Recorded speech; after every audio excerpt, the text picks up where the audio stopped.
went without a hat today. Welcome to the Drive with Mario Smith here on Backchannel.tv from the third largest city in the United States of America, Chicago, Illinois. Happy Monday. What's up? Sun is out. Guns are out. Hope everybody had a good weekend. Let's bring in my man Jay Gliss from Portland, Oregon. What's up, Gliss? How's it going, man? I'm all right, man. I'm no hat. No hat yet. Not yet. Oh, is that you're gonna do, like a wardrobe change? Yeah, I have some plans. I'm no hat today. Not yet, anyway. I'm gonna bring it out, but not yet. And I also bothered to cut my hair the other day, and I feel really good about that because it was very, very. There was a lot happening under those hats that folks could see. Did you get a chance to check any of Hal out? I did, yeah. I usually watch part of the second hour. Hal was on fire today. He's a funny guy. He is very funny. He was on fire, and he said some really nice things about the show. So I truly appreciate that. And he was looking at moles when I actually that was right when I came in. That was when I came into the little studio here. That's like the first thing. Poor Travis. Poor Travis. Poor Travis. Travis is like, no, don't put me in this conversation about moles, dude. I don't want to know. But it's our little back channel family is doing all right. So is this different? Are you seeing a difference in my feed? I mean, yeah, it looks a little cleaner. Okay. Folks, what you don't know is I have the worst. I can't say that about them now because they did something for me, but I have the worst internet service in the world. And you've been probably seeing the show with a lot of lag and me doing like that and stuff. And I think we got the problem taken care of. And I think we haven't taken care of Gliss because I watched the whole open and I was able to see it smoothly through like the beginning to the end. Oh, there we go. Which has not been the case the last 16 episodes that we've done. And I went back and watched one the other day. I was like, good Lord Almighty, there's a lot of freeze tag jumping off with me. You're fine. I'm horrible. But now we think we got everything straight. And we're glad that everybody is here. And man, here we are. Amanda in Vermont, Deborah in California, Verona in New Hampshire, Sunny in Indiana, Bella in Virginia, James is in Texas, Nathan and sometimes C, just saying, is in Texas. J-Lo, Jennifer Lopez, that's right, is in New York. Don't question it. It's J-Lo. Be cool. Cole's in South Carolina, Marquise is in Washington, Andrea is in Florida. Mike is someplace he doesn't want to tell us. Jean is in Oregon, where you are, Gliss, and Mike is here as well. So thank you everybody for joining the stream today on Backchannel.tv. You can have your Amazon supported devices say whatever and then join the chat with us. You can also join the chat on and Tete is here from Illinois. And you can also join, it's funny because I know he lives a block over from me, but he's at work. But this is just anyway. You can join with you on your Amazon supported devices. You can also go on backchannel.tv and chat there. Or if you're watching us on YouTube, you can chat there. We will read them. We will pay close attention to them. We appreciate you guys being passengers this afternoon on the drive. And I am encouraging you to check out all of our programs here on Backchannel. It begins, our broadcast day starts at 6 a.m. Eastern with Haley and Allison. Gliss, they're in the UK. This is not like a secret that they're in the UK, right? No, I don't think so. Okay, because they're in the UK. Or we have two of the best representatives of the United Kingdom living in America in Haley and Allison. And then after that, the great Liv Harrison at 8 a.m. Eastern, followed by our friends Jam and Renee at 10 Eastern, Sir Anthony Davis at noon, and the aforementioned My Pal Hal at 2 Eastern time, bringing you toward the drive. It was something else I wanted to talk to you about, man, and I can't remember now. It wasn't life altering, but it was something. Oh, what you and I talked about. I'll That's why the private chat is here. Never mind. I'm going to try to read and type to you at the same time. That's fine. In a moment. And how was your weekend? My weekend was good. I trying to think. We didn't do a whole lot. We just kind of. I actually we did go to some friends of ours. They own a what's it called? A barcade. Oh, a barcade. Yeah, bar. All I heard was bar. Yeah, it's an arcade. That's a bar. Oh, sweet, a barcade word. Yeah, it's 80s themes, retro arcade. All 80s games, all 80s music. Cocktails like Purple Rain, Red Dawn. Yes. I know what a Purple Rain is made from. Yeah, it's a really fun. We hadn't been there in a while, so we went out there to say hello and support them because they opened literally in the middle of a pandemic. Wow. And it's been a little bit of a struggle. So we went out there. We made, after the little kids went to sleep on Saturday night, we made the two older ones hang out. Watch them. Guard the home. Yeah, that's you right. Keep us safe. Did you watch any of that stupid Pro Bowl? No, I never watched the Pro Bowl. I'm not a Pro Bowl kind of person now. I tell you what, I was out after I heard, or after I saw them do. They perform "Lift Every Voice and Sing." Not that I don't love that song, because I do. Yeah, it was just pandering, man, and I was like, no, I can't. You can't hire a black coach, although they did today. You can't hire a black coach, but you got a whole choir singing "Lift Every Voice and Sing." Word, no, I can't watch this. And then they have former athletes featuring Tim Brown singing the national anthem, and I had to mute that. I couldn't listen to it. It was horrible. Oh my Lord. That was some of the worst singing I've ever heard in my life. It was bad. It was Carl Lewis, Roseanne Barr bad. It was bad. Oh boy. So Carl neither Lewis. Anthem, it was bad. So neither anthem won me over. That game is so dumb. We're gonna talk about how stupid it is later. I did not include that in our rundown. I got some thoughts about that dumb Pro Bowl, and I have the best way to watch the Pro Bowl too. We'll talk about all that stuff in a bit. In the meantime, let's take a look at some headlines real quick before we hop on over and start our show. Well, I guess we've already started. Some news from around the world at the top of the hour, or at this part of the hour. The Chauvin trial judge likely signed the warrant that led to the fatal police shooting of Amir Locke. The Minneapolis judge who presided over Derek Chauvin's state murder trial was on duty when the warrant was signed that led to the fatal police shooting of Amir Locke last Wednesday. Judge Peter Cahill was the signing judge last week, which means that he would have reviewed and signed off on applications for search warrants, a spokesman for the Hennepin County District Court said in a statement. The warrant granting authority to search the apartment is not publicly available, so the court cannot comment whether Judge Cahill specifically signed that application, the spokesman Matt Lehman said. Judge Cahill cannot comment on this particular application or any application for a search warrant because the Minnesota Code of Judicial Conduct prohibits judges or court staff from commenting on active or pending cases. Cahill was thrust into the media spotlight last year after he was picked to oversee the trial that ended in former Minneapolis police officer Chauvin's conviction of charges of second and third degree murder, as well as second degree manslaughter in the death of George Floyd. Chauvin, who is white, knelt on Floyd's neck for 9.5 minutes on May 25th, 2020, while the man was handcuffed, face down, and pleading that he could not breathe. Cahill sentenced Chauvin to 22.5 years in prison. Wow.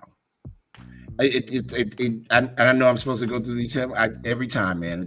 I'm just like, wow. Amir Locke, George Floyd. Wow. The IRS says it will scrap facial recognition ID.me plan following backlash. The IRS on Monday said it will stop using facial recognition technology to authenticate taxpayers when they create online accounts. The decision comes amid a backlash from privacy advocates, taxpayers, and lawmakers against the image-based system from verification company, ID.me. The IRS said the shift away from use of the facial recognition technology will, quote, occur over the coming weeks, close quote, to avoid disruptions during tax filing season, which is already facing a backlog of returns and paperwork. And finally, at this part of our day, Precautions being taken at synagogues across the country as the Department of Homeland Security warns of copycat attacks after hostage standoff in Texas synagogue. The Department of Homeland Security issued a terror threat bulletin Monday warning that supporters of foreign terrorist organizations have encouraged copycat attacks following last month's hostage standoff crisis at Beth Israel Synagogue in Colleyville, Texas. The recent attack on a synagogue in Colleyville, Texas highlights the continuing threat of violence based upon racial or religious motivations, as well as threats against faith-based organizations, the department cautioned in its latest National Terrorism Advisory System bulletin. We'll be back with more to talk about as we look at the events happening around the world. You're watching Backchannel.tv, YouTube, and you're listening to us on your Amazon-supported devices, or you're using your Fire Stick and using Alexa on that to tell people to watch the show. You know what I'm saying? You can go on Backchannel.tv and leave a review too, by the way. Me and Gliss will be back in a bit. It's The Drive with Mario Smith here on Backchannel.tv. Back after these words.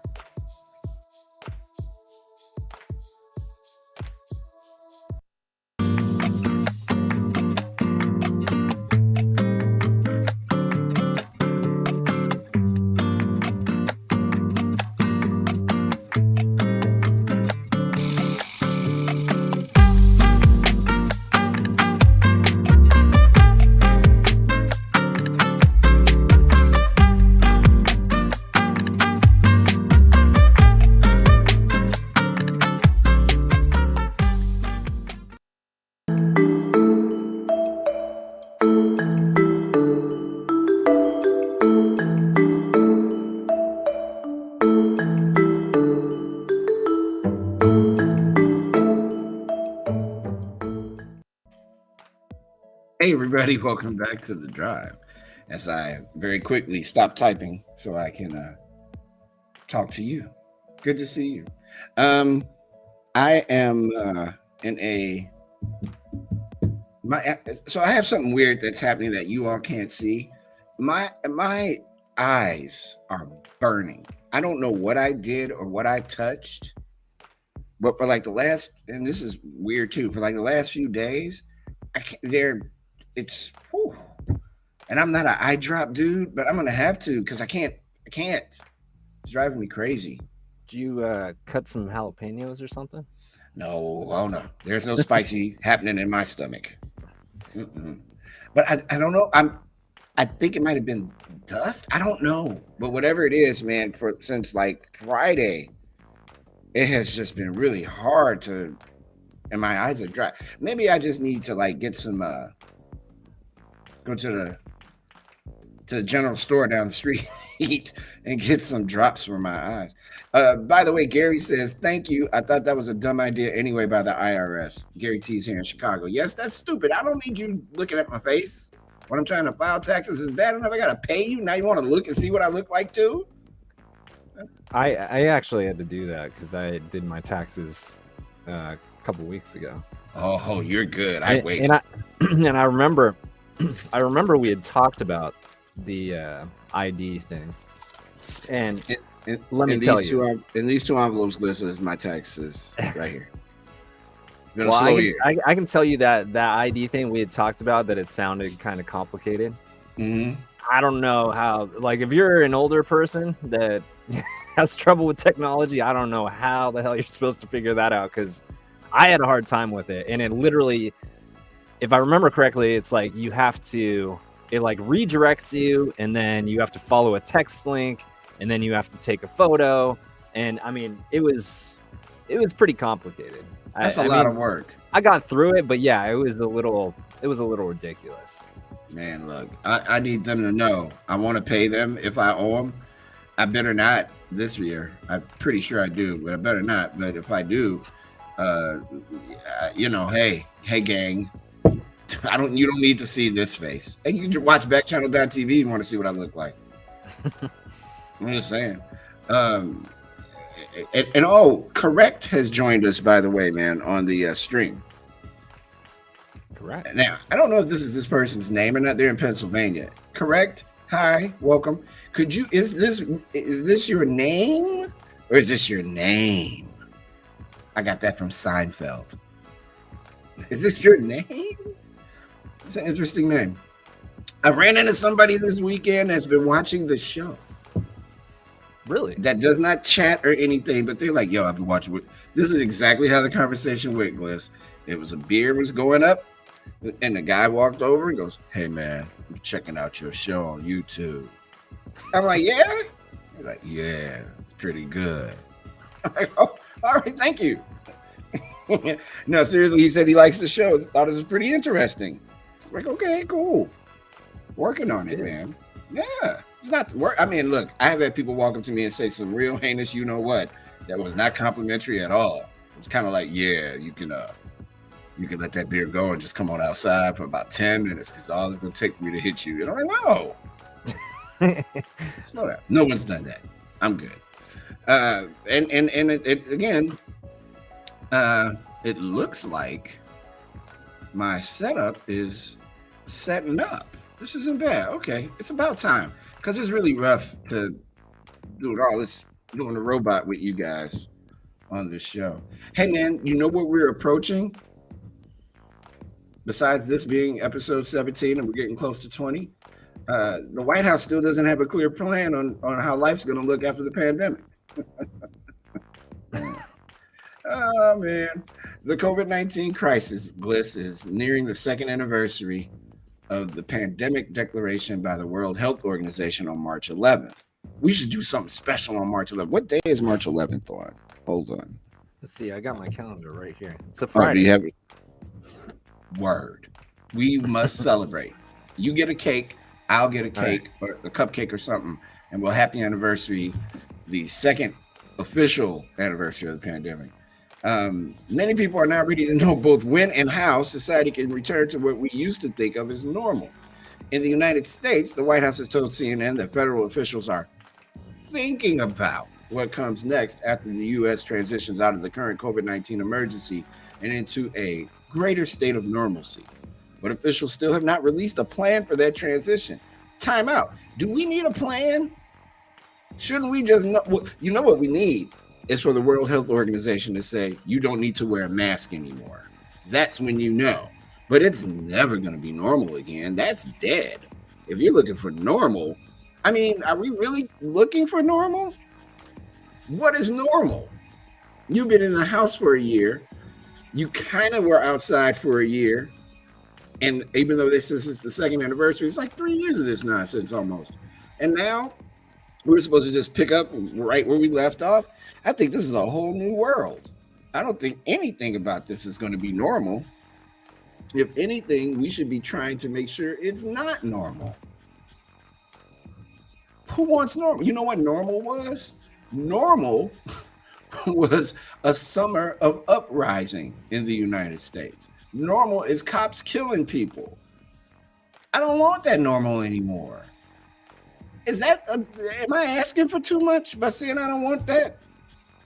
Does that, I'm not trying to Joe Rogan my situation. I'm asking a legit question. Why are we settling for normal? This is our opportunity to make better or even better than that. You know what I'm saying? BN has got a frowny face.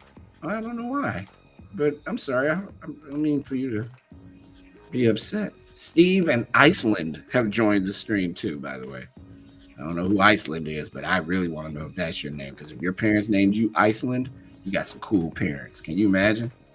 Like, what's up? What's up, dog? What's your name? My name's Tom. What's your name? Iceland.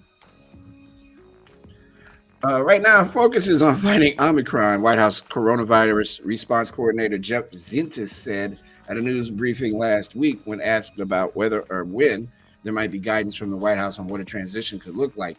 He did not provide any details about when or what guidance might come next. Our buddy Dr. Anthony Fauci, director of the National Institute of Allergy and Infectious Diseases, said at the briefing that it remains unclear when that transition into a phase where COVID-19 no longer has such strong effects on people's daily lives might happen. We have to be totally honest. We don't know. That's my Dr. Fauci, Gliss. Thank you. Thank you, everyone. We believe that we are now going in the right direction. The best case scenario, as I and my colleagues have often described, is that with the tools we have, vaccination, boosting, testing, masking, and all the other mitigations that we know about, when you have a level of community protection, which is the level of immunity throughout the community, we will reach a stage, and I hope that is sooner rather than later, when this will not dominate our lives. I'm being serious when I say this to you. It sounds like we should call when it's going to be normal, and we should also listen to science when they say it's safe to not wear a mask and socially distance. But will it ever be safe to not wear a mask? Because I kind of dig it. I like the idea of not catching a cold. This should have been the top story. I said that right. This should have been the top story of the day, and I need everybody's attention here on our chat and back channel. That's goes for you, Steve, and Iceland, and Correct, and Nathan, and sometimes C. All you guys. Have you ever heard of Spirit Airlines? Let me back up. Have you ever heard of the movie Soul Plane? Have you ever heard of Spirit Airlines? Are you familiar with Frontier Airlines? All right. So Spirit Airlines is basically a megabus in the sky. Yes, I've been waiting to say that line for decades. It's a megabus in the sky. Have you ever flown on Spirit, Gliss? Unfortunately, yes. Oh my God. And it was not a good experience. Oh, I did it In fact, one time. I flew once from Vegas because I was coming back. It was when I used to have a DJ wedding business, and I used to go to this convention every year. And I wanted to get out of there a day early, so I was like, it's cheap. I'm flying solo. Man, did I regret that. It was like, as soon as we took off, it felt like we were falling back to the ground. Because you were on a bus. Yeah, some lady started screaming behind me, and it was. And then my parents one time came back from Vegas, and they flew all the way to Portland, and then they were over the Portland airport, and they said, "We're sorry, we have to go back to Vegas." Turns out they didn't have some of their airplanes don't have proper landing gear for landing in fog. And so they went back to Vegas so that the crew, which was stationed out of Vegas, could go back home. The pilot's also the stewardess, and yep. They're like, sorry, we're going home. You're not. Hey, everybody. This is your captain. Wait a minute. Hold on. It's your captain. Got some bad news. We're flying over. You know what? I'll just cut to the chase. We got to turn around. We can't land. Not on that other dirt, but the dirt in Vegas is the dirt we're going to land on. So we're going back to Vegas. Did you lose all your money? Good luck. I hope you have a good night's sleep in Vegas. That's crazy. I flew Spirit one time. Yeah. And that was it, bro. When I landed, I demanded an upgrade in my plane for flying. I can't even remember where I was going. Where was I going? To New York or something? Or no, it wasn't New York. I can't remember where I was going. But it was a rough flight, man. Oh my God. It's a megabus in the sky. Yeah. Oh man, but and then Frontier Airlines not much better. Not much better. Also a flying rat in the sky. It's like, well, look. Yeah, I've never done Frontier, but I know if the two of them are combining, I'm not very excited about it. I'll just say that. You have a better chance of getting Santa Claus to get you presents on time than you do messing around with Spirit and or Frontier. But now they're forming one big old giant goofy airline, and my heart is afraid for the world, because I can only imagine that this airline is going to be the most, for lack of a better term, ghetto ass airline ever. It's going to be hardcore horrible.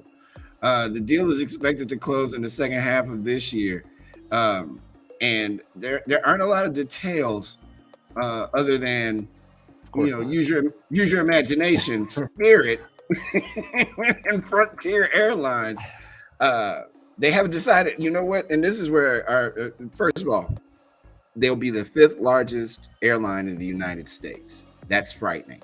Once they get going, They will have more than 1,000 daily flights with over 300 planes. Um, they're going to keep separate loyalty programs. What's the loyalty? I don't understand. And if you have any current travel plans to fly on Megabus or that ghetto ass Frontier, your flights are going to be fine. Don't worry about it. You'll be all right. But this is what I want to ask our passengers here today on the drive here on backchannel.tv and watching us on YouTube and listening to us on their Amazon supported devices. And this is an easy one. Oh, Lord. What should be the name of the new combined Spirit Frontier Airlines? Please, no profanity because I can't read it. But Megabus Airlines, I've already determined that it's a flying megabus. I am so curious. Please leave your answers in the chat. What should be the new name of Spirit Frontier Airlines? That is the dumbest merger ever. Watch you. That's gonna be the wildest. Don't you fly on it. You will find out, buddy. Oh man, we were talking about the pandemic a moment ago and how the White House is trying to figure out what they're going to do. Well, the future of the pandemic is looking clearer the more we find out about the infection. During the early days of the pandemic, scientists and doctors were concerned that being infected with SARS-CoV-2 or CoV-2 might not trigger a strong immune response in many people. Thus, an infection might not provide long-term protection. Immunity to COVID-19 could be lost in months, a UK study suggests. That was from a headline in The Guardian in July of last year, of 2020. King's College London team found steep drops in patients' antibody levels 3 months after infection, the story warned. But that idea was based on preliminary data from the laboratory and on a faulty understanding of how the immune system works. Now, about a year and a half later, better data is pointing a more optimistic picture about immunity after a bout of COVID-19.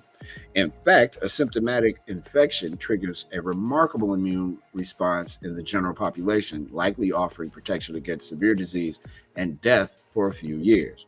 And if you're vaccinated on top of it, your protection is likely even better. Studies are consistently showing. Here are several key questions people have been asking throughout the pandemic and ones that researchers are beginning to answer. Here's one question for you. Bliss, I'm going to ask you. If I just had COVID, not like I know you're not a doctor. How dare I do that to you? If I just had COVID, am I protected against getting a severe course of COVID in the future? Did they type course instead of case? It's a severe case. Proofreading. With SARS-CoV-2, your immune system generates two types of protection against reinfection and protection against severe illness upon that second infection. Let's begin with the latter. If you're under age 50 and healthy, then a bout of COVID-19 offers good protection against severe disease if you were to be infected again in a future surge, says epidemiologist Laith Abu Radad at Cornell Medical in Qatar. That's really important because eventually every one of us will get infected, he says. But if reinfections prove to be more mild in general, it will allow us to live with this pandemic in a much easier way. Did you get COVID, Gliss? Were you sick? I was sick. we tested negative, but I don't know. I'm still not 100% sure. We didn't have it in our house over the holidays. We were exposed. Yeah, with both my family and my wife's family, 2 separate occasions during a week, and several of my family members and someone we were around in California all tested positive, and we tested the day after we got back. So I don't know if I think there's a slight possibility we hit the timeline just at the right time where everyone tested negative. My 2 youngest were pretty sick for a while, fevers, cough,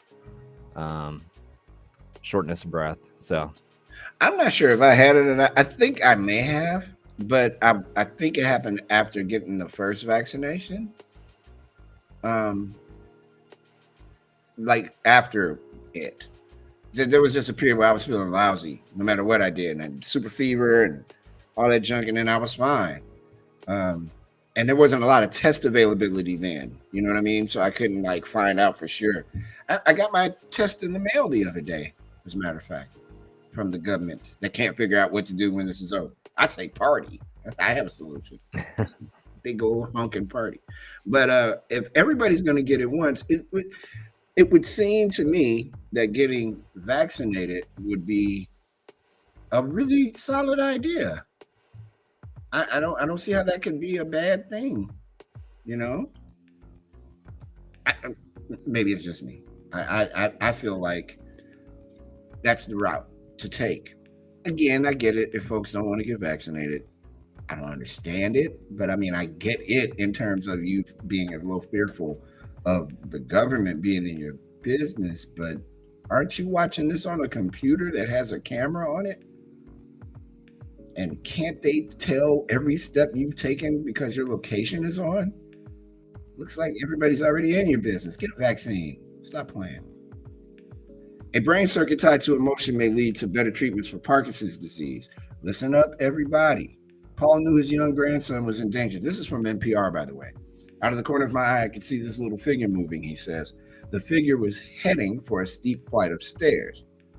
But what could he do? Paul was sitting down, and after more than a decade of living with Parkinson's disease, getting out of a chair had become a long and arduous process, but not on this day. Paul jumped up from the chair and ran to my grandson, says his wife, Rose. The couple asked to be identified by only their first names to protect their medical privacy.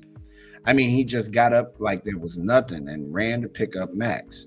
Amazing. But it's also the kind of story that's become familiar to Peter Strick, professor and chair of neurobiology at University of Pittsburgh and scientific director of the University of Pittsburgh Brain Institute.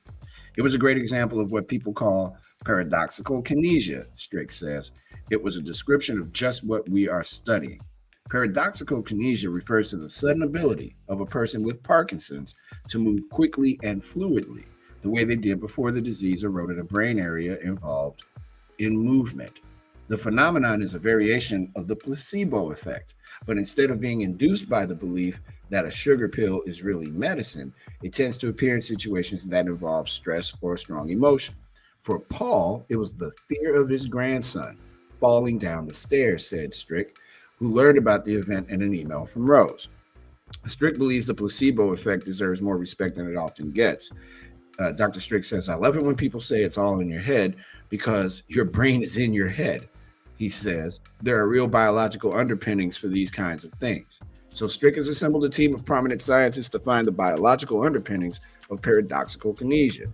The team hopes that what they learn will lead to a new treatment for Parkinson's disease, or new treatments, which affects nearly 1 million people in the US. And if you aren't, or if you haven't been in a situation where you know someone that has Parkinson's or dementia or any of those things, it is a painful thing to see someone you love suffering. So that news is great news.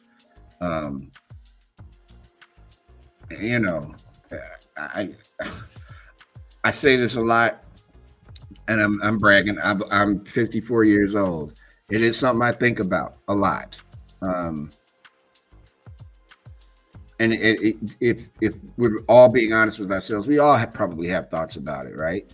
The idea that the way you get down now, you may not be able to get down that way when you get older. The same science that everybody is scared of with COVID, there is science available that says there may be a way to help folks with Parkinson's and who suffer from dementia and things like that. More study, of course, but it's always good to hear that that study is taking place and that we are in the neighborhood of finding a way to give people who have those diseases some kind of comfort, or perhaps even curing them. The United States Navy is investigating the death of a SEAL candidate who finished Hell Week. This is still happening. This initiation stuff is still happening. I'm not wrong. There's a bunch of these kids who die every year, right? At these Hell Week events at either a fraternity or maybe even a sorority or in the Navy or the Armed Forces. One Navy SEAL candidate is dead and another is recovering from completing Hell Week, a grueling test early in the force's training program. Kyle Mullen, a 24-year-old man from Manalapan, New Jersey. If you're from Jersey, I'm sorry, man. I live in Illinois. We got some dumb names in Illinois, but I don't know how to pronounce Manalapan. There it is. Kyle Mullen was pronounced dead at Sharp Coronado Hospital in Coronado, California, the Navy said in a series of statements released over the weekend. An investigation into his cause of death is in progress, according to officials. The second candidate, whose name has not been released, was in stable condition at Naval Medical Center, San Diego, as of Saturday. Both candidates had completed Hell Week, an assessment during the first phase of basic underwater demolition SEAL training, hours before reporting symptoms and receiving emergency care, the Navy said. The statement did not specify what those symptoms were. We extend our deepest sympathies to Seaman Mullen's family for their loss. Rear Admiral H.W. Howard III said in one of the statements, "We are extending every form of support we can to the Mullen family and Kyle's Bud/S classmates. The basic underwater demolition SEAL training is an early phase of the SEAL selection process that's known as Hell Week because of its intensity. Over the span of 5.5 days, candidates survive on no more than 4 hours of sleep while undergoing a series of tests that involve running, swimming, and other activities that test physical endurance and mental toughness and pain, according to the Navy SEAL website. Only around 25% of candidates make it through the Hell Week to continue on with their training. Let me tell you something. No, sir. I have much respect for the Navy SEALs, much respect for everyone who served. If you don't think you can do that, if you don't think you can maintain that, don't do it. The kid was 20-something years old. Man, that's horrible. That is horrible. That is horrible. I am sure that there will be an investigation into that. Hey, we were talking about Spirit and and Frontier Megabus joining. Delta has an interesting situation. They're calling for an unruly passenger no-fly list, and it's been met with much no enthusiasm. That's the word the phrase I'm looking for. No enthusiasm. The number of disorderly passengers on commercial airplane. Well, hell, if it's happening on Delta, wait till you get on Spirit Frontier. Disorderly passengers. Again, have you ever watched Soul Plane? Thank you. The number of disorderly passengers on commercial airplanes has skyrocketed during the pandemic. Now, one airline executive is renewing his call for a national unruly passenger no-fly list.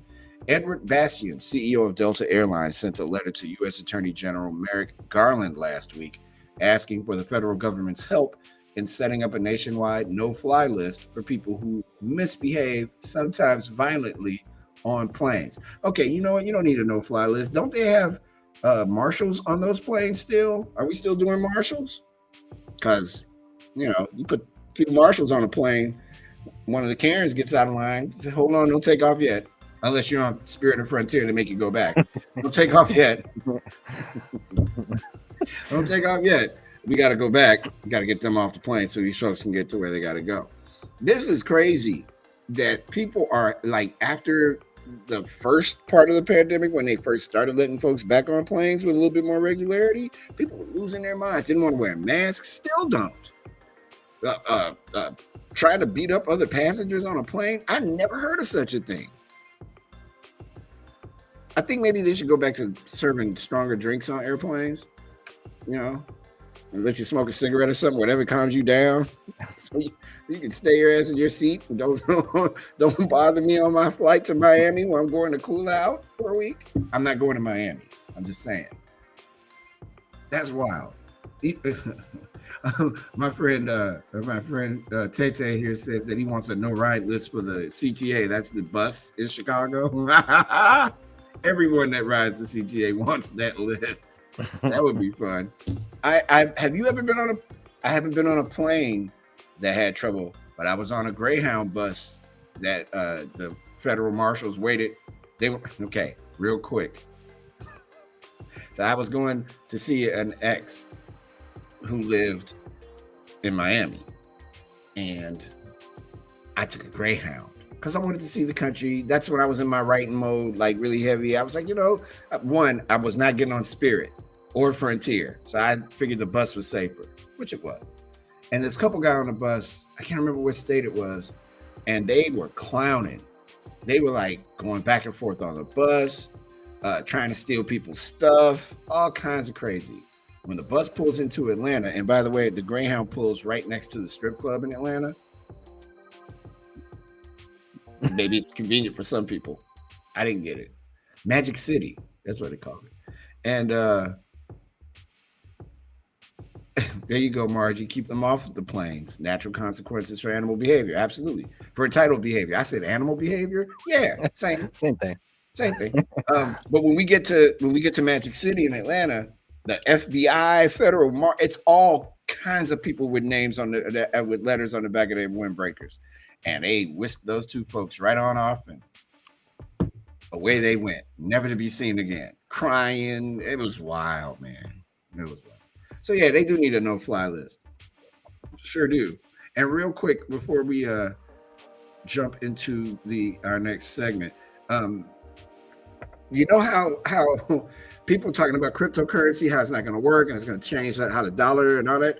Don't believe the hype. The United States is considering a radical rethinking of the dollar in terms of the digital world. The U.S. is gingerly considering whether to adopt a digital version of its currency, one better suited for today's increasingly cashless world, ushering in what could be one of the dollar's most fundamental transformations. In that scenario, the U.S. would not only mint the coins and print paper bills, but also issue digital cash or a central bank digital currency that will be stored in apps or digital wallets on our smartphones. I am telling you, the desire to make sure that the dollar doesn't go away is greater than any desire of cryptocurrency.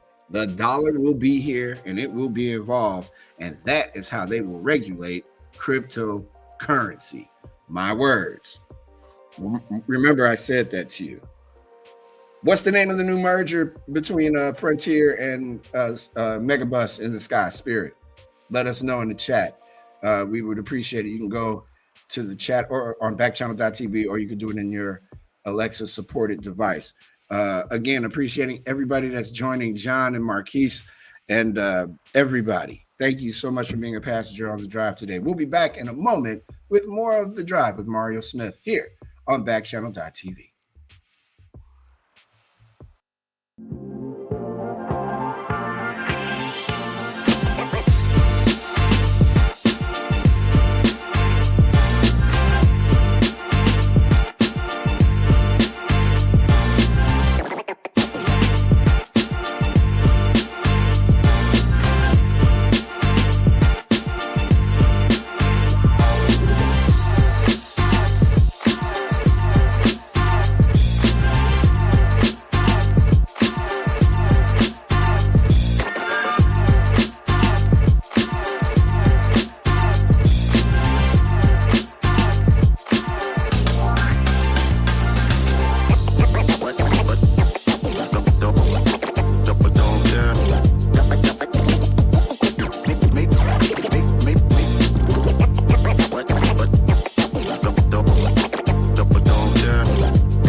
What's up, y'all? It's Backchannel.tv. I'm Mario Smith. How you doing? We're in Chicago, Illinois.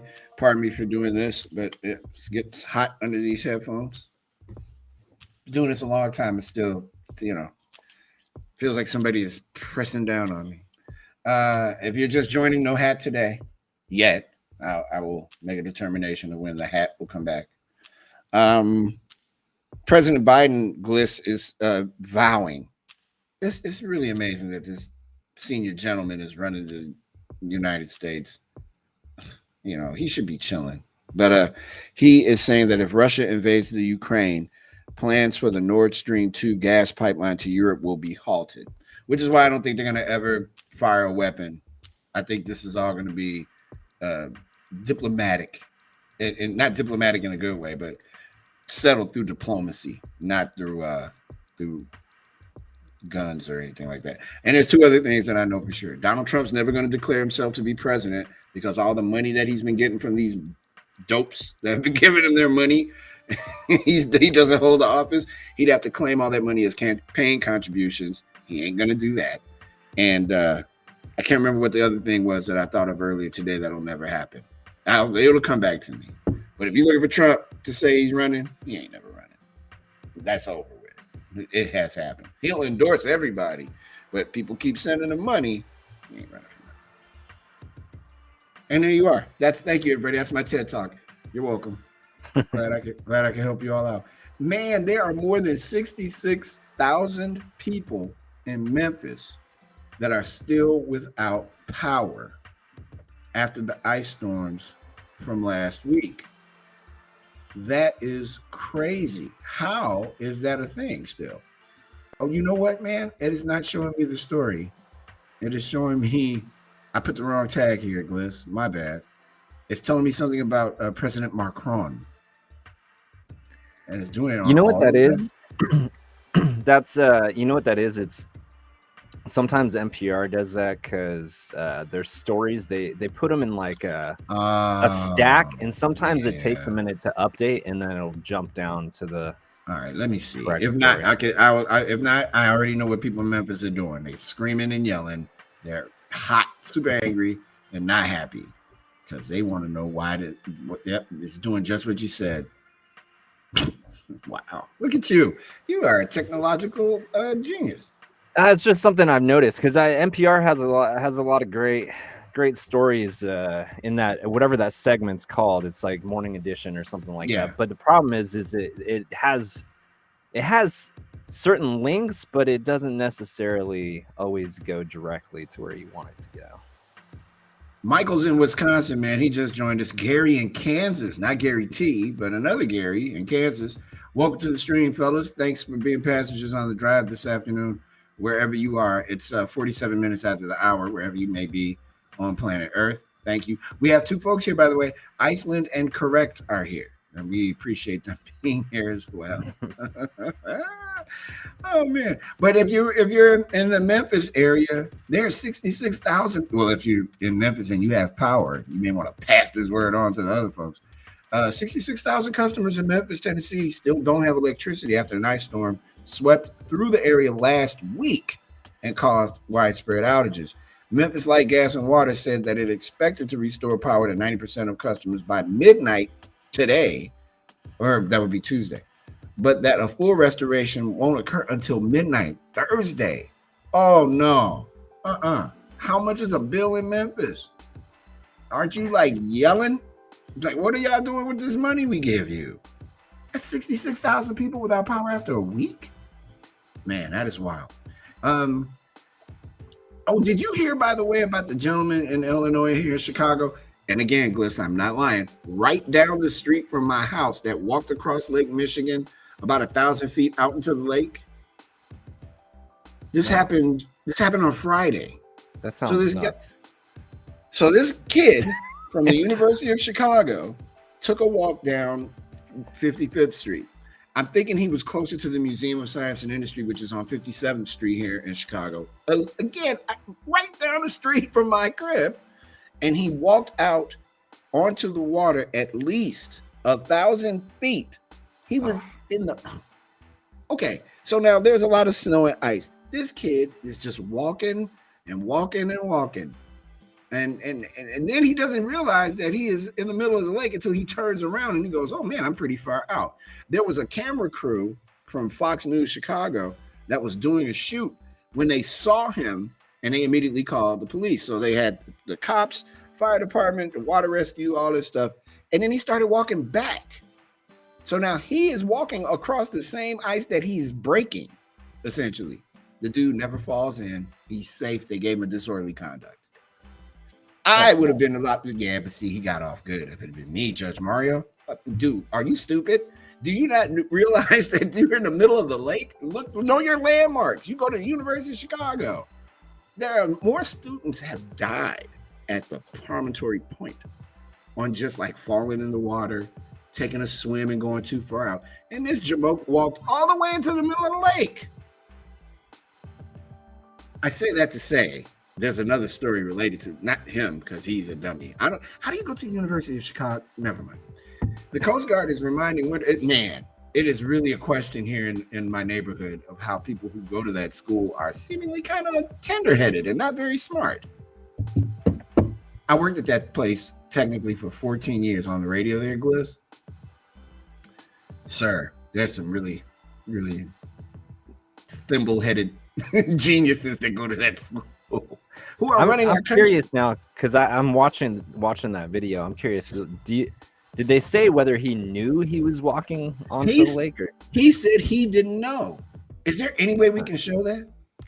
Yeah, I can. I should be able to pull this up. Hold on. I really want people to see this. I know you won't be able. Well, yeah, you can still hear my voice. You don't have to have sound for that. I mean, there's the only sound you're gonna have is what in the world.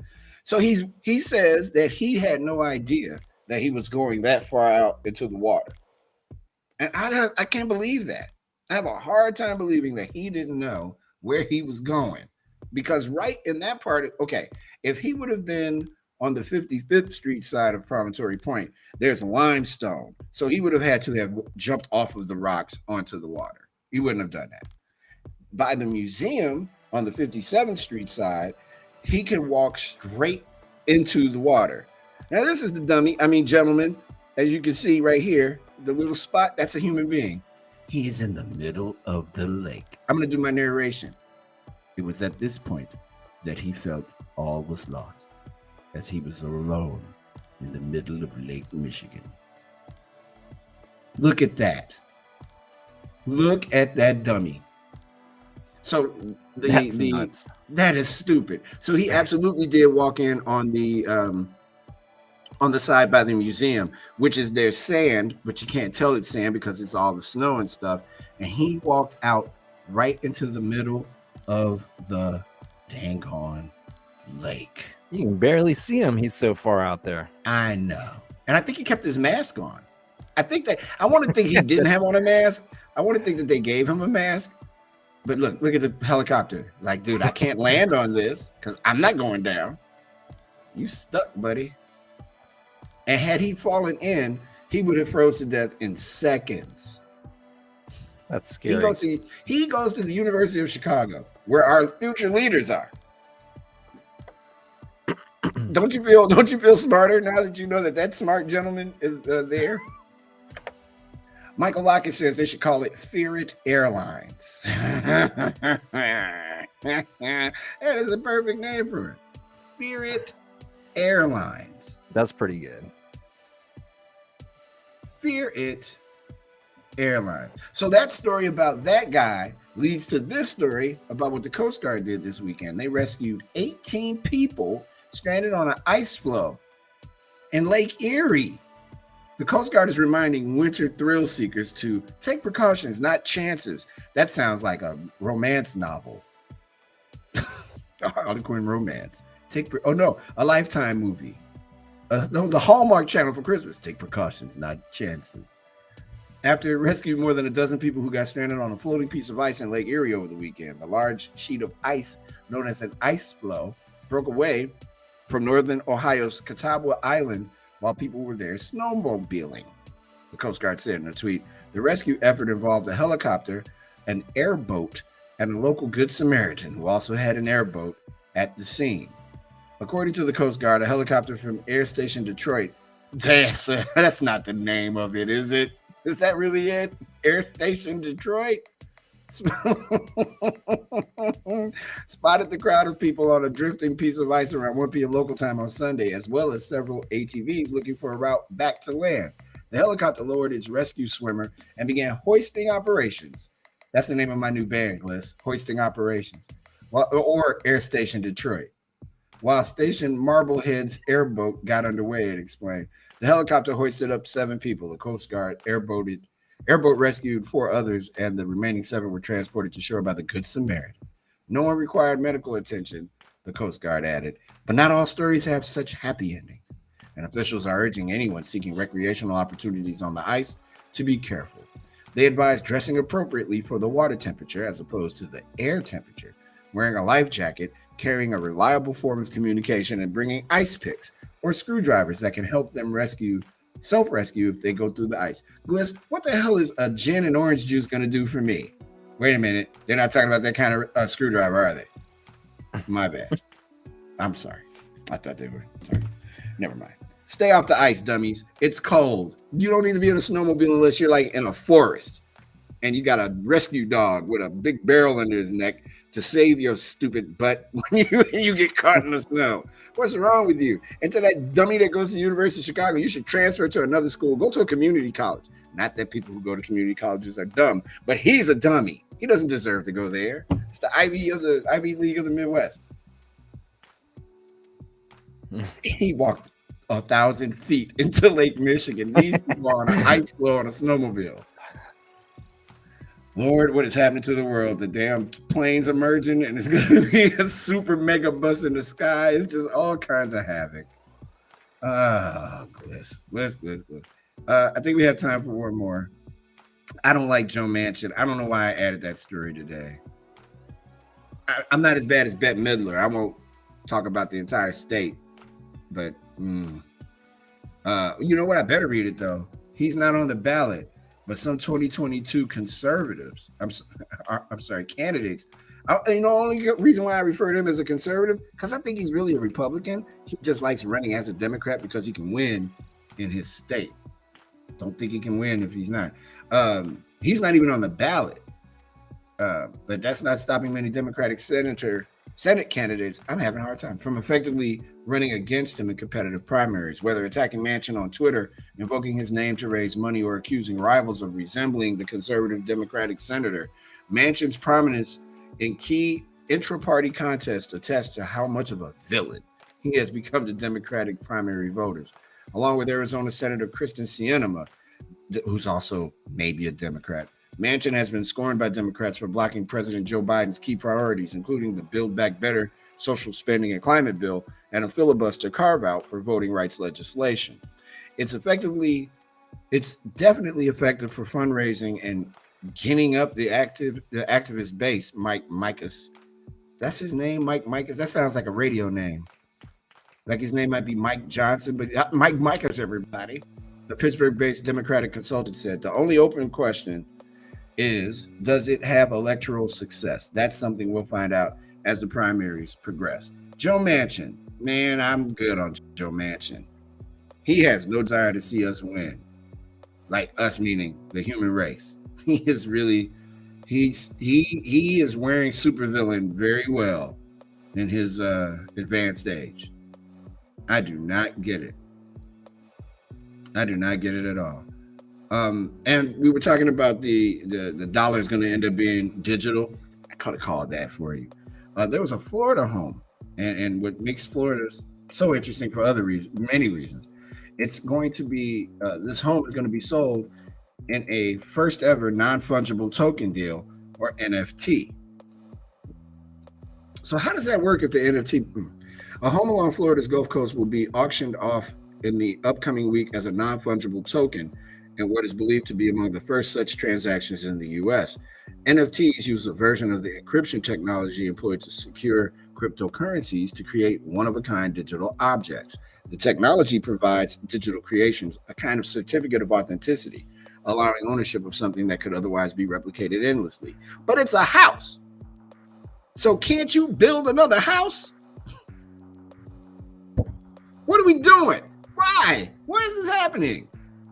Speaking of what are we doing, after the headlines, we're going to have entertainment news. And we're talking about Joe Rogan today. Oh, yes, we are. Quinn, Josh, Ken, Michael, everybody that's a passenger on the drive today, prepare yourself. We'll be back with more of The Drive with Mario Smith as we reach the top of the hour. Live from Chicago, Illinois, it's The Drive here on Backchannel.tv.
Welcome back, everybody, to the Drive with Mario Smith here on Backchannel.tv. How you doing? I am Mario Smith here in Chicago, Illinois. We hope that you're having a great Monday afternoon. We are in the second hour of our program. I'm not looking up at a clock. I'm just noticing that the sun is pretty bright right now in my well-lit, overly lit home, uh, which I probably should turn some of these lights off. I don't want to wash myself out. I do look kind of pale, for what it's worth. My friend Jonathan Gliss, Jay Gliss, is in Portland, Oregon. Hello, afternoon to you, sir. How's it going? Man, having a ball. Having a ball. Hour 2, episode 17. On our way to 20. We're on our way to 20. You mentioned that earlier. We're going to hit episode 20 on Friday. Yeah? Yeah, on Friday. That's right, because I'm not here on Thursday. On Friday. I am trying to desperately get any updated stuff before I go into our top of the hour business. Just something that's telling me to check. There are headlines that are ridiculous. The GOP in Florida is suggesting a election police force. How is that going to work? An election police force. We do have some breaking news. At least one dead in Washington grocery store shooting at a Washington Fred Meyer as police warn of armed and dangerous subject. At least one person was killed and another was injured in a shooting at a Fred Meyer grocery store in Washington on Monday afternoon. Police said the suspect, identified by police as a white man, is still on the run and is believed to be armed with a handgun. Officers first responded to the Richland grocery store at 11:04 a.m. local time after receiving reports that shots had been fired. Richland Police Commander Chris Lee said at a press conference, it's not yet clear if any of the victims were targeted. Local schools, including Richland High and Rivers Edge High, were placed on non-critical lockdown during the police response. A spokesman for Kroger, the parent company of Fred Meyer, said the company is deeply saddened by the incident. The entire Fred Meyer family offers our thoughts, prayers, and support to all affected individuals and families during this difficult time, the spokesman said. In other news headlines, the judge who led the George Floyd trial in Minnesota likely signed the warrant that led to the fatal police shooting of Amir Locke. Judge Peter Cahill was the signing judge last week, which means that he would have reviewed and signed off on applications for search warrants, a spokesperson said. And finally, the Department of Homeland Security is encouraging all synagogues across the United States to be on high alert after copycat attacks of hostages of the hostage standoff in Texas appear to be on the horizon. The Department of Homeland Security made this terrorism-related statement earlier today. The incident in Texas, 4 people held captives inside a synagogue, Beth Israel, and the suspect was identified as a British citizen. The recent attack on a synagogue in Colleyville, Texas highlights the continuing threat of violence based upon racial or religious motivations, as well as threats against faith-based organizations, the department cautioned in its latest National Terrorism Advisory System bulletin. And those are the headlines here at the top of the hour. We have a couple of minutes, Gliss. Let's talk to our friends. This is how we do it. Let's see who's around today as I get off camera for a second. I dropped my phone. All right. If you are old enough, you remember Romper Room. They used to tell everybody's name in the classroom. It's kind of like that, except your passengers, not on the megabus in the sky, but on the drive here. So Kevin is joining us for the first time. He's in Michigan. What's going on, Kevin? Annette is here. Quinn, Josh, Michael is waving at us. So is Gary in Kansas. Ken, I said that already. Jean in Oregon. Cole in South Carolina. J-Lo is in New York. Nathan and sometimes C is in Texas.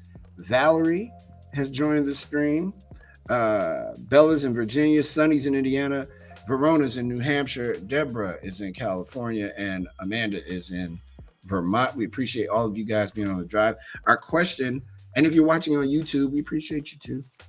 You don't have to just be on your Alexa support, your Amazon supported device. I can't say that word anymore, can I? No, you shouldn't say it. You said it earlier. I did, didn't I?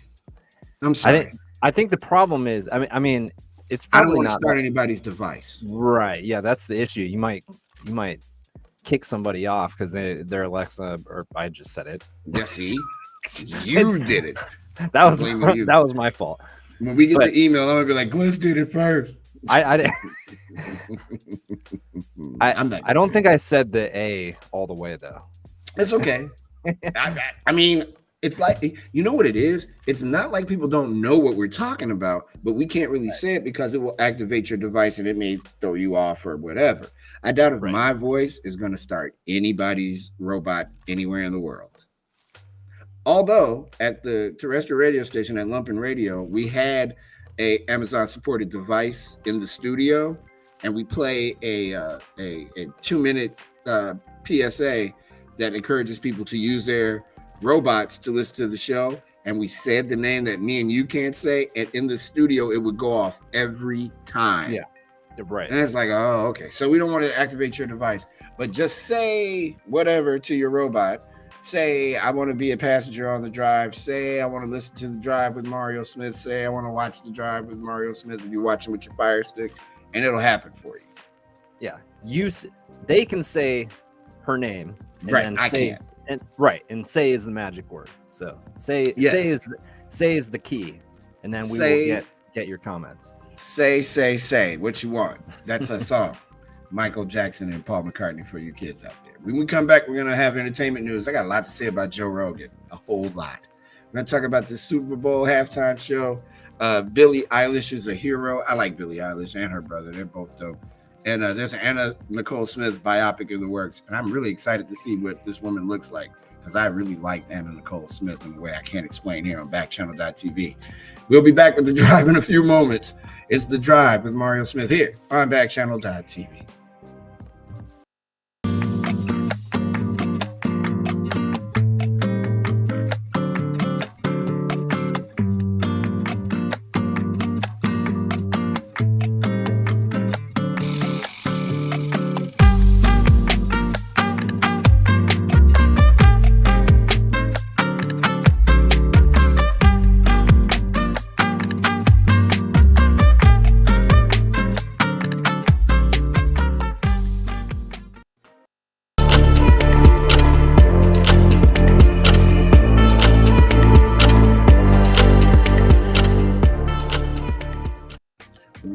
Welcome back to The Drive here on Backchannel.tv. I am telling you, the sun is beautiful in Chicago, Illinois. And I promise I'll be able to show you pictures one day. Live pictures. We'll just integrate all the cameras. Then you can see what it looks like from my vantage point. One day. It's time for Have No Fear. The camera's here. And I want to talk about Joe Rogan. And before we do, I just want to make it clear that this isn't about cancel. It's not about him not having a show anymore. I mean, people have the opportunity and the choice and the decision to make on their own if they want to listen to him, because Spotify's not kicking him off. And I'm pretty sure their stock didn't go down precipitously this morning. As I take a look quickly at it, they finished the market's closed at 171.34 for the day. They were down $3.09. Wow. So not Spotify is not suffering from people being angry. I'm sorry, they were down $2.91. They finished right now. They're at 171.51. But Joe Rogan, conveniently over the weekend when nobody's paying attention to the news, apologized for his racial slur on his podcast. And I didn't know that he made one. India RE made a statement of her own, which was pretty strong. He apologized Saturday for using a racial slur in past episodes of his popular podcast, many episodes of which have been removed from Spotify. A video compilation of Rogan using the N-word circulated Friday in an Instagram post. Rogan described the video as horrible and said it was the most regretful and shameful thing he's ever had to talk about. Video has added to criticism of Rogan, the world's most popular podcast host, and Spotify, which has the exclusive distribution rights to his show. A handful of musicians and podcasters have already asked Spotify to take down their work because of Rogan, who has also hosted skeptics of COVID-19 vaccines and guests accused of transphobia. India Ari, a musician boycotting Spotify, was one of the people who shared the video of the racial slurs. Quote, just take me off. I don't want to generate money that pays this. Close quote, Ari said in a video. Quote, he shouldn't even be uttering the word. Don't even say it under any context. Close quote.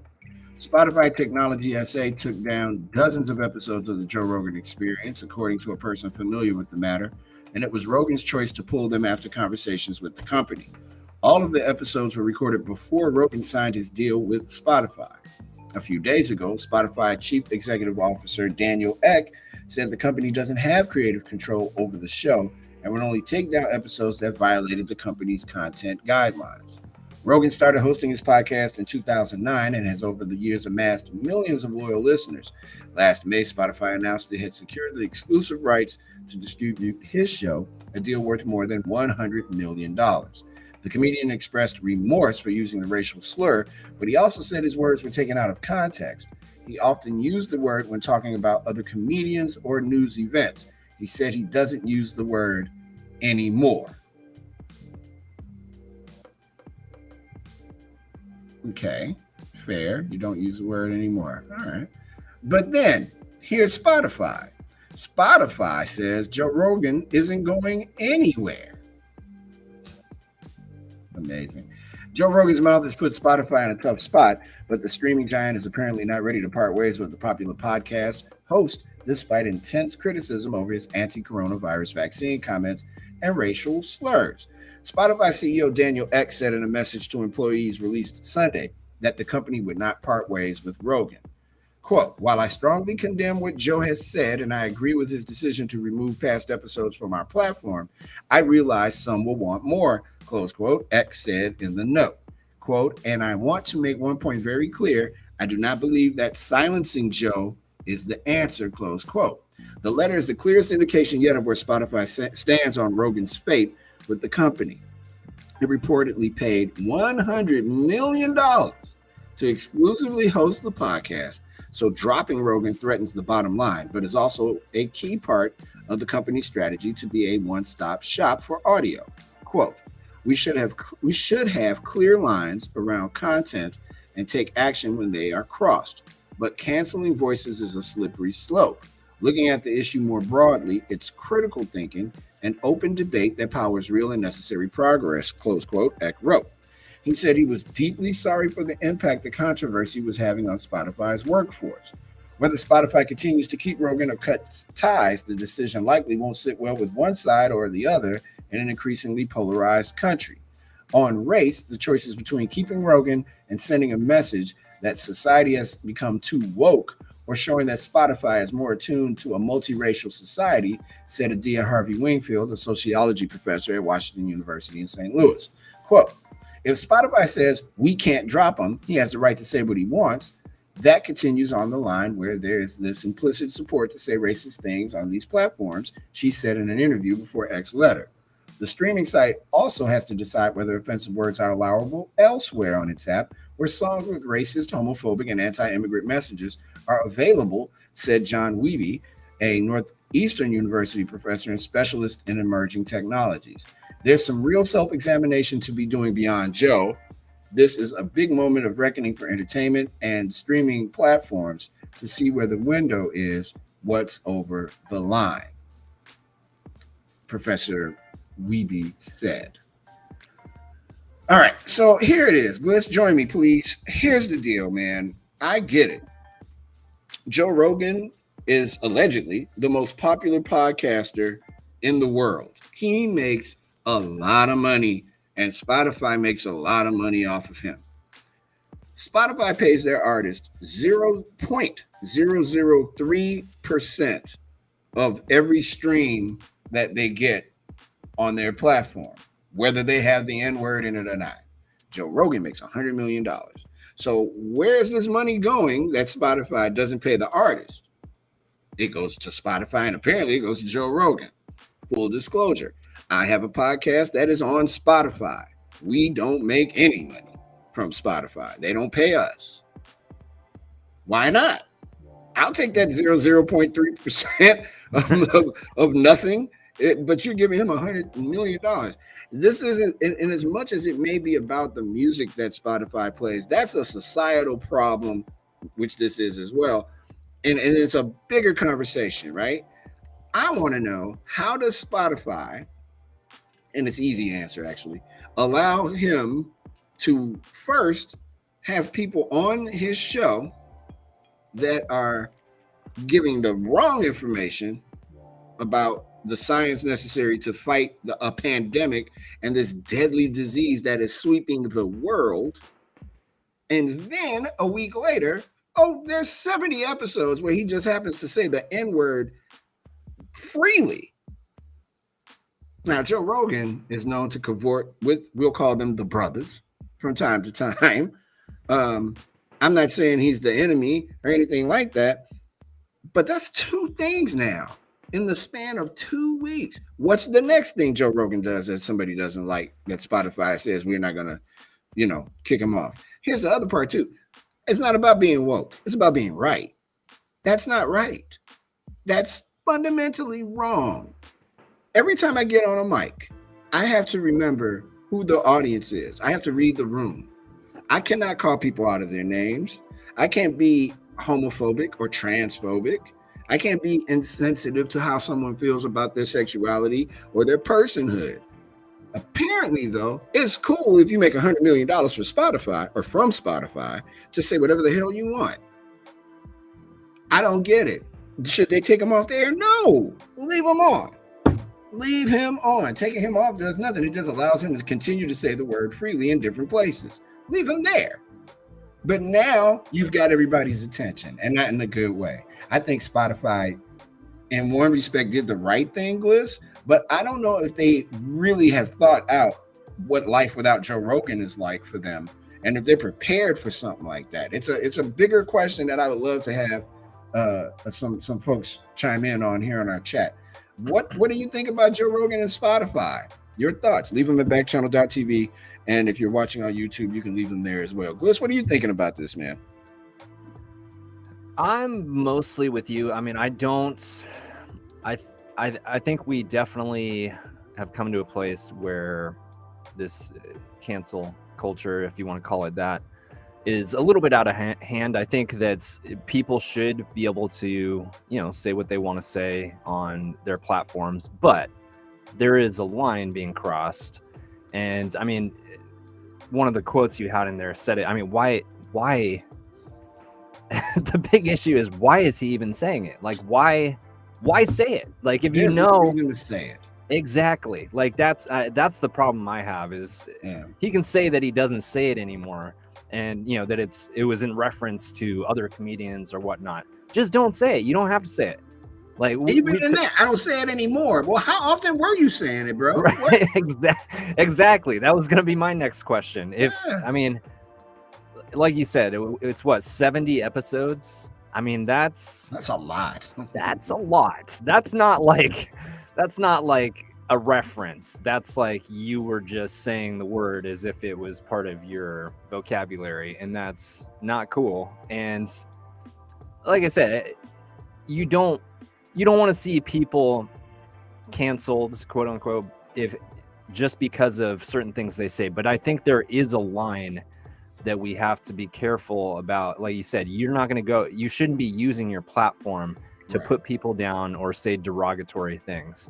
And that word is just off limits. Don't say it. There's no reason to say it. Ever. Just don't. I don't care what rap music you listen to. I don't care what you hear in conversation. You don't say that. Look, when without going too deep into how this happened for me and Gliss, there's a contract that we have to sign. And even though I don't think it's in the contract word for word, there is something about, responsibility in it. And our responsibility to the public trust is that through this platform. I can't come on here and say, hey, that blue sky you've been looking at is purple. And you better believe me. Because I can't prove that because it's not. It's blue. If you can see it, unless you're unable to see or something like that. I can't come and talk about a group of people and how they get down or how they live because that's not what you're supposed to do. And I promise you, what I'm not going to say is the N word in any circumstance if I'm on a microphone in front of you. I'm not gonna disrespect myself like that. This dude don't care about whether he says the word again or not because I'm sure he's at home now and wording it up. He makes $100 million. You think he really cares that he offended anybody? I have a hard time believing that he does. He should stick to UFC. I bet he won't say that in front of one of those dudes' face. Ha. All right, we ran long on this one, Bliss, but I had to get that out, man. It's all good. I'm like, yo, Joe Rogan, my man, I get it. I know you as a comedian. I have never listened to that podcast, and I never will now. Let me not say never. There's really a very small chance that I will. But for you to present yourself as this new forward-thinking cat, you're not new. You're not new. You were making people eat worms like 10 years ago, sir. You're not new, and you're not funny. Not anymore, anyway. Keep that word to yourself, bro. Matter of fact, erase it from your memory. It might be too late for that. And as far as Spotify goes, the idea that they don't compensate all of their podcasters with something and that they pay the artists little to nothing, those conversations are the ones that Spotify needs to be afraid of when artists really start pulling from their platform. And I'll give you 3 examples: Drake, Rihanna, Jay-Z. If they pull from Spotify, they have a problem. If their stock price drops, they have a real problem. Joe Rogan is not their problem at all because they've already committed to make him earn that $100 million salary. We come back, we play ball. I might put on a hat. It's backchannel.tv. You're watching The Drive. Back in a moment.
Welcome back to Play Ball. I got on a hat now. We're about to talk about sports and that dumbass Pro Bowl. I will disparage the Pro Bowl all day. That was so stupid. How dare that? That was dumb. It's dumb every year. Did you watch? No, I have a problem with exhibition games. I just don't. I can't get interested. So here's the thing. The NBA All-Star Game I can watch just because it's entertaining. Basketball is a game of highlights, right, and you're going to see a lot of them in an NBA game. And the All-Star game especially. Yeah, and you get to see guys kind of go one-on-one. Like, it just has, more of a rec league feel to it, but with the best players in the world. So I'm all good with that. But baseball, I mean, the only reason to pay attention, I guess, is because it decides who gets home field advantage in the World Series, which is a whole other thing. That's also stupid. Yeah, which we could talk about someday. Oh, God, that's the dumbest thing ever. I agree. But, I mean, football, I just have no interest in watching the Pro Bowl. It's just not something that I've ever been interested in. So I just stay away from it. I'll tell you the best way to watch the Pro Bowl. You ready? On a video game. because in the video game they'll actually hit each other. That crap they pulled yesterday, they didn't hit anything. Nothing. People running just willy nilly. Some dude doing the gritty. Who is it? The district store manager from Kroger that plays for the Patriots, their quarterback. He's doing the gritty. He's out of shape and he's crazy looking. He's out there doing the gritty in the end zone. Come on, man.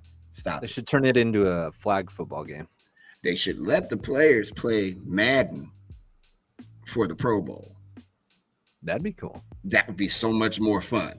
Because they, you put it on like pay-per-view or something, because they'll curse. And you just let them go, get them drinks and stuff, and boom. But the Pro Bowl is just, it's every year. It's like they're not even going to try. My man from the Cowboys, though, he laid a hit on somebody. He put some wood on somebody, and I think they told him, come on out the game, son. You're still playing. It's 2 weeks ago. You should have done that. You didn't do it. Don't do it now. And they made him sit down. But he hit somebody and reminded them why he was there. That number 11, Micah Parsons, that's who it was. Number 11 ain't got time for your jokes. He ain't playing games. Yeah. Oh, he did them like Derrick Rose did those characters when they were all dancing around in the All-Star game a few years ago, and Derrick Rose was just standing there looking at him. That is the most Chicago-ish ever. He was like, no, sir, I'm not dancing. Not doing it. And how about this? Alvin Kamara got arrested for battery at a Vegas nightclub after the game. The alleged battery resulted in substantial bodily harm, according to police. New Orleans Saints running back Alvin Kamara was arrested in Las Vegas just hours after taking part in that mess called the 2022 Pro Bowl. Kamara's arrest was for battery resulting in substantial bodily harm following an incident that allegedly took place in a nightclub one day prior. Officers were dispatched to a hospital early Saturday evening to speak with a victim who reported the battery. An investigation by the Las Vegas Metropolitan Police Department determined that Kamara was the perpetrator. He was taken into custody on Sunday, transported to the Clark County Detention Center, and booked for battery. Kamara posted bond at 8:30 a.m. Monday, according to court records obtained by NFL.com, and he has a court date set for March 8th. The incidents in question took place at 6:30 a.m. local time on Saturday morning, according to a Las Vegas police report obtained by NFL.com. The victim, Darnell Green, told police that he was waiting for an elevator with a group of people that included the Saints star running back at the Cromwell Las Vegas Hotel and Casino. When an elevator arrived, Kamara allegedly tried to stop Green from entering the elevator, putting his hand on his chest. Green said he then pushed Kamara's hand off of his chest, and he was then pushed in return. Green then said he was punched and kicked by multiple members of the group and lost consciousness. Green was able to identify Kamara as one of the men who took part in the incident, and surveillance video verifies his recollection. The victim reportedly suffered an orbital fracture that may require surgery. That's $6 million. Kamara, I'm counting in my head how much money Kamara's going to have to pay him.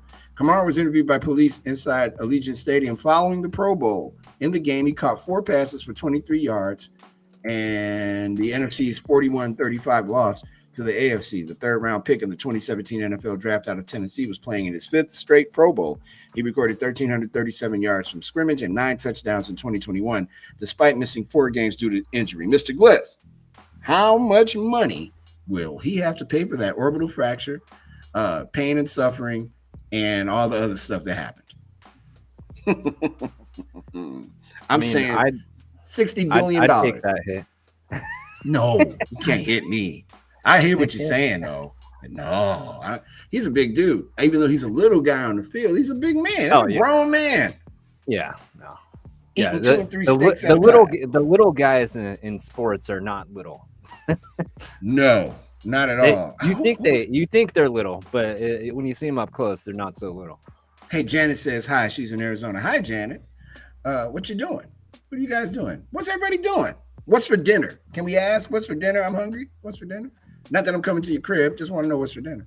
Yeah, man, you can't be running up on me talking about don't get on the elevator with me. I'd have pushed your hand out the way too. Don't get on the elevator with me. Who are you? Oh, you're Alvin Kamara. You're going to hit me. Great. Thanks, dude. I'm rich. Because if I'm him, I ain't got to press charges against him. No, let him live. But what he is going to do is going to assure that I have season tickets for whatever city I'm in for the rest of my natural life. And yeah, you got to pay me. to keep quiet. I need a lot of money. And how you at the Pro Bowl clowning? It's the Pro Bowl, son. Didn't do none of that hitting during the season, though. It's amazing how these these dudes have flat games, but here they come stealing on people. Come on, man. That's stupid. What are we doing? What are you doing, Alvin Kamara? Big controversy here in Chicago with the Blackhawks. Some of you may know about it. We talked about it a little last week. Well, they fired another athletic trainer from their minor league affiliate for sexual assault. The Blackhawks fired the longtime head athletic trainer of their AHL affiliate following an investigation into allegations of sexual harassment, the team said in a statement to ESPN. When reached by ESPN on Sunday, the Blackhawks confirmed that Rockford Ice Hogs head athletic trainer DJ Jones' employment had been terminated in November. According to sources, the person was a member of the team's ice crew, and the allegations were from an incident that happened years ago. Quote, under our new leadership, we have made it crystal clear that nothing is more important than the safety and well-being of our players and employees, and there is a zero tolerance policy for any violation of our standards of conduct in our organization, close quote, the team said in a statement. Quote, we have done a lot of work to ensure an environment where employees are encouraged to feel safe coming forward, even if it's about wrongdoing that occurred in the past. Here's a problem that I have with all of that. The Blackhawks, man, they are a mess. One, on the ice, they're a super mess, but their front office is a mess. Their owner, the chairman, Rocky Wirtz, a mess. He's trying to hand it off to his son, but he won't let him talk. They hired a young lady to be in their front office structure. He won't let her talk. It's a mess. And now this, on top of all that happened last week, where Rocky wouldn't let the two reporters talk, man, it is so easy for me to not watch the Chicago Blackhawks. It's frightening how easy it is. I have no desire to watch whatever they're doing. Good luck. I know they're not going to the playoffs, although everybody in hockey goes to the playoffs. But that is sad, and it's ongoing. It keeps going. I don't get that. I don't get it. Bliss, you got to help me understand. Well, Janet says sounds like the front office needs a total overhaul. Yeah. Overhaul. I assume she meant overhaul. Yeah, but again, overall, you also see she's in Arizona. She says she's enjoying the sunshine. So I'm curious how hot it is in Arizona right now. Yeah, February. You know, there's only one way to find out. There's no spring training. There's no spring training. Let's see what's up in Phoenix. It is like close to 70, right? It's 72 degrees. Oh man, whew. And it feels like 72 degrees. I could use that. Is it humid? It doesn't matter. It's 72 degrees. Is it windy? No. 10 miles per hour out of what it looks like to east. It's the temperature is about 7,168 degrees according to Janet. And Janet has burned alive, ladies and gentlemen. We're sorry that Janet, again, to report, she has burned alive. It's 7,168 degrees in Phoenix, Arizona. She says the humidity doesn't start until about the end of May. That makes sense. See, that's why spring training is perfect for baseball, but they don't want to play baseball. Anyway, the Blackhawks suck. Get it together. Lovey was hired by the Houston Texans today. So this is now head coach Lovey Smith. Apparently, according to Adam Schefter, did I say his name right? Yes. Yeah, that's right. Thank you. He has been promoted from assistant coach to head coach, and he also has one of the meanest beards on the planet. Gliss, can you get that beard up on the screen? He didn't used to have this when he was here. He hasn't done much since he's grown it either. He should probably shave it off and get to another Super Bowl since he didn't win the one when he was here. But the Texans have promoted longtime Chicago Bear head coach and current Texans assistant head coach, defensive coordinator Lovie Smith, to head coach. While the Texans strongly considered former quarterback Josh McCown for the job, CBS Sports NFL insider Jason La Canfora reported that the franchise ultimately decided not to go in that direction. McCown does not have any coaching experience.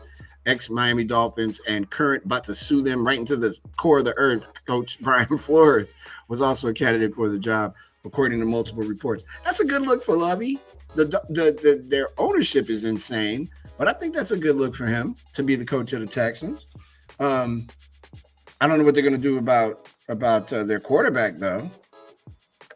Are they going to try to keep Deshaun Watson? Are they going to try to trade him? What do you get for him? Who wants him on their team until all of that other stuff is resolved?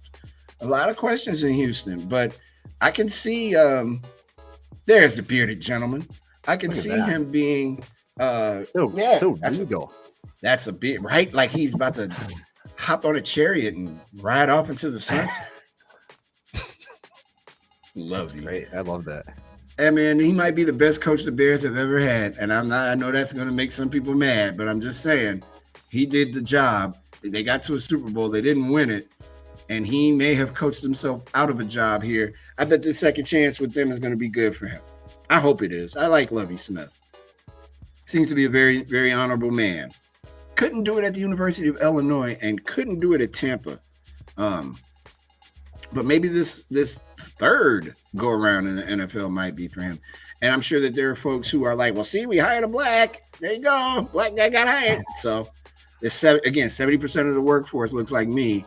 95% of the upper management folks look like Gliss. Just saying that there's something wrong with that. No black ownership, no Latino ownership. More than a couple of black executives, Latino executives, but not enough. Not nearly rather enough. It's kind of, what's the word I'm looking for? It's egregious. That's it. It's egregious. But Lovie Smith, we'll see what happens. They got to figure it out with the quarterback situation though, because Deshaun got a lot of civil lawsuits happening from women who claim that he sexually abused them. Peng Shuai, the tennis player, had a controlled press conference the other day. She announced she's retiring from tennis and called sexual abuse allegations she made against a former Chinese government official a huge misunderstanding in an interview with French sports news outlet L'Equipe, published today. Peng's interview denying her earlier allegations against former Vice Premier Zhang Gaoli was arranged by the Chinese Olympic Committee and conducted at its hotel in Beijing's Olympics closed loop in the presence of a COC official, the Washington Post notes. The former world number one doubles player alleged in a since deleted post on Weibo last November that Zhang coerced her into having sex with him and that they had an intermittent consensual relationship for about 10 years. Peng briefly vanished after making the allegations and denied the claims after reappearing in public, raising concerns that she had been pressured by China's government. Quote, I never said anyone sexually assaulted me, Peng told L'Equipe. My private life should not be brought up in sports and politics. The interview came as the International Olympic Committee announced that its president, Thomas Bach, met with Peng for dinner over the weekend. IOC member Christy Coventry was also at the dinner, and the pair attended the China-Norway mixed curling match together on Saturday night, per a committee statement. Bach said last Thursday, if Peng, quote, wants to have an inquiry, of course we would support her in this, but it must be her decision, close quote, according to The Independent. The Women's Tennis Association suspended all tournaments in China in response to concerns about Peng's well-being and called for a full, fair, and transparent investigation into her allegations. The IOC defended criticism that it had been slow to respond after the 36-year-old made the allegations, saying it was conducting quiet diplomacy. Peng and Coventry will remain in contact, and the Chinese tennis star and the IOC agreed that any further communication about the content of the meeting would be left to her discretion. That's wild. She went on Twitter and said that she had been abused and then erased the tweet.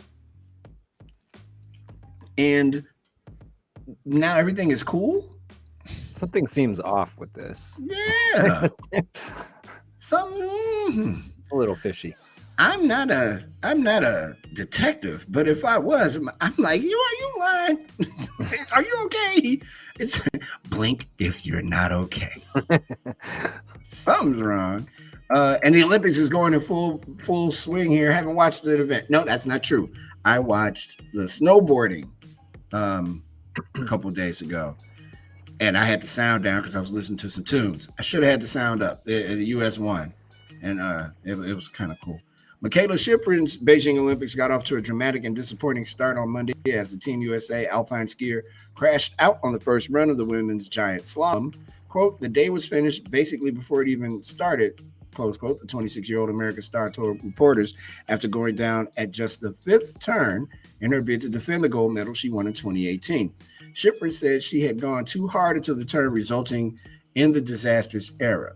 There's huge disappointment, she said. You think? She also vowed to move on from Monday's disappointment with more medal hopes still to come.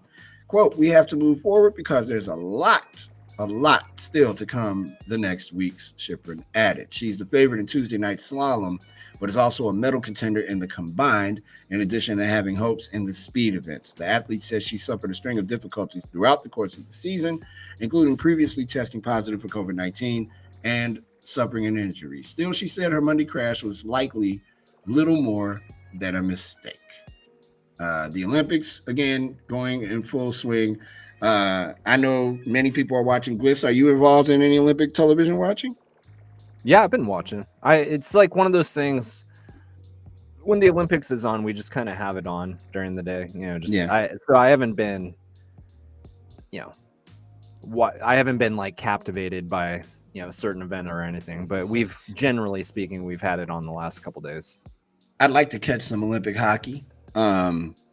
Because one of our cities up and coming, not up and coming, she's well established already.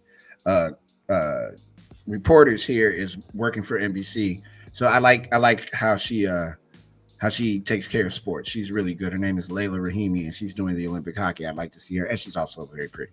I just want to see what this is going to look like without NHL players at the Olympics, or at least United States NHL players at the Olympics. There's a 5-game set tonight on the in the NBA. Who do we have here? The Raptors take on the Hornets. The Heat take on I almost called them the Bullets. What do they call themselves? They're not the Bullets anymore. The Wizards. Yeah. That's so dumb. Ain't no Wizards in Washington. The Phoenix Suns take on the Chicago Bulls. The Golden State Warriors take on the Oklahoma City Thunder.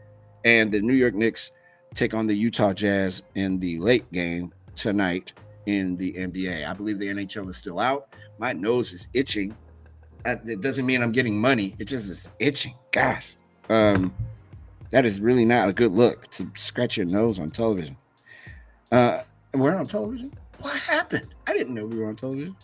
And so that's that. There's your sportsy sports. Ronan is here, and so is Eli and Cassandra and Mike. Again, Janet, thanks. Ronan's in Florida. And all of our other passengers, we appreciate you guys being here on the drive. Would you like a couple of quick fun facts before we dissolve into our transition toward the front of mind segment? I'll make it quick. Did you know in the early 80s there were less than 100 breweries in America, but today there are over 8,000? My light just went out too. It takes can you tell?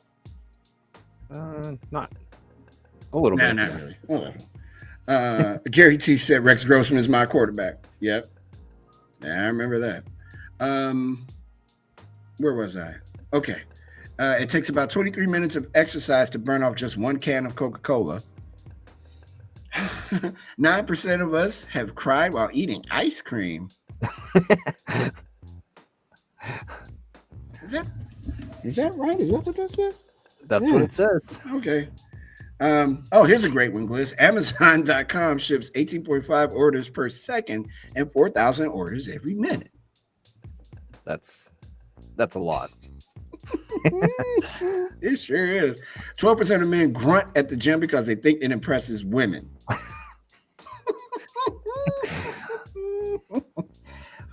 That's a good one. Is that why you fellas make all that noise at the gym? And the average person has 3 unpaid bills. Say a word on the average person. All right, Gliss, thank you. That was sports. When we come back, we will have front of mind for you. And we will try to give you the good news as we end the day. It's The Drive with Mario Smith here on Backchannel.tv, on YouTube, and on your Amazon-supported devices. We'll be right back.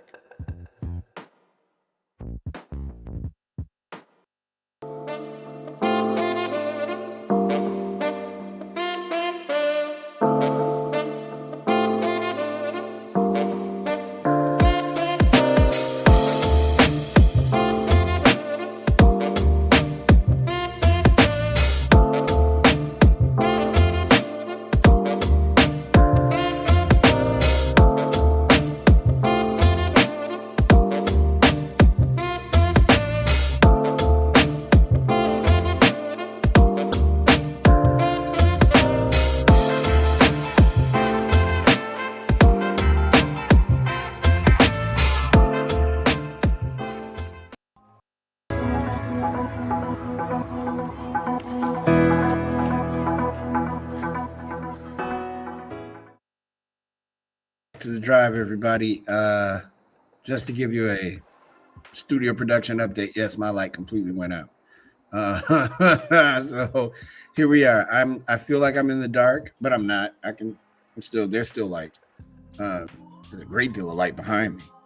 Um, let's talk about this really cool story real quick, and then we will say goodnight to you. A hero crossing guard has been hailed for incredible reflexes after saving a kid from a car. Um, a Maryland police officer is being hailed as a hero after saving a child from being hit by a car and taking the brunt of the impact herself. Um, and I saw this video. It's whew. The footage shows Corporal Annette L. Goodyear of Northeast on crossing guard duty on Friday, holding up a hand to stop traffic. As a middle school student walked through the crosswalk, a car blew into the intersection. Goodyear pushed the child out of the way, only to be hit by the car herself. Although the footage shows her falling hard to the pavement, Cecil County Public Schools Superintendent Jeffrey Lawson said on Twitter that Goodyear was treated and released and is doing well. It was strange. As I'm lying there thinking to myself, this actually did happen. I didn't even know what to think about at that point, Goodyear told Fox 5. It didn't seem real as it was happening. The child, thankfully, was not injured. CBS Baltimore reported that the driver was given multiple citations, including negligent driving, failure to stop for a pedestrian in the crosswalk, and an expired registration. The town's website said Goodyear has been with the department since 2008 and was its first female officer. Goodyear told Fox 5 that after leaving the hospital, she went to check on the girl who was too shaken to go to school and went home instead.